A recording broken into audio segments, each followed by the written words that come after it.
तोकिएको दिन र समयमा केन्द्रमा हाजिर हुन्छौँ। हामी केन्द्रमा अनुशासनमा बस्दछौँ।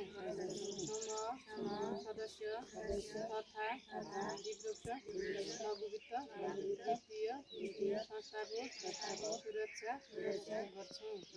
विपक्ष लघुवित्त वित्तीय संस्थाबाट लिएको कर्जाको सही सदुपयोग गर्छौँ।